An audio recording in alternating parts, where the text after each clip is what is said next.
Mpendwa, ninakusalimu kwa jina la Yesu Kristo. Leo hii tutakwenda kuzungumza kwa habari ya kuwa na ushirika na Mungu baada ya kuokoka.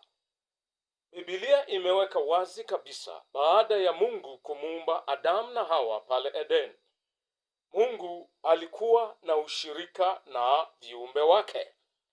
Biblia inaonyesha dhahiri kwamba kila siku alikuwa anawatembelea na kuwa na mazungumzo nao. Alikuwa anazungumza nao mambo mbalimbali yanayohusu maisha yao, na walikuwa na fursa pia ya kuuliza maswali mbalimbali. Lakini baada tu ya Adamu na Hawa kumwasi Mungu, kumwacha Mungu, kutenda dhambi, walitengwa na ushirika na Mungu wao.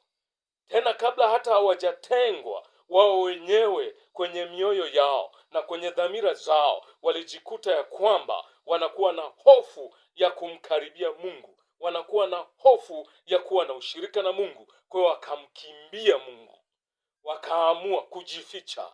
Biblia inasema walipojificha, wakaenda wakavaa nguo za majani.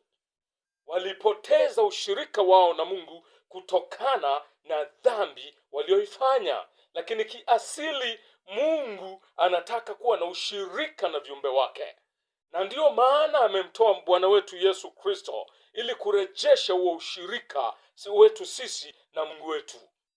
Biblia katika kitabu cha waraka wa kwanza wa Yohana sura ya 1 mstari wa 3 nasema, na ushirika wetu ni pamoja na Baba na pamoja na Mwana wake Yesu Kristo.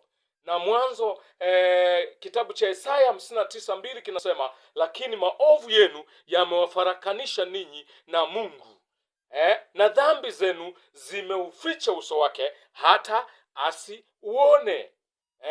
Hiyo inaonyesha dhahiri kwamba Mungu wetu, kilichomtenga yeye na sisi, kilichotutenga sisi na yeye ni dhambi. Hata hataki kuona.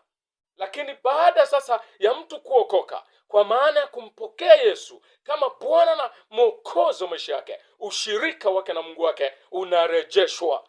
Ushirika wake na Baba yake wa mbinguni unarejeshwa. Ushirika wa kwako wewe uliyeokoka sasa umerejeshwa. Unachotakiwa kufanya ni kuukamata huo ushirika. Na unaukamata kwa jinsi gani? Ni kuushikilia ushirika. Unaushikilia kwa maombi.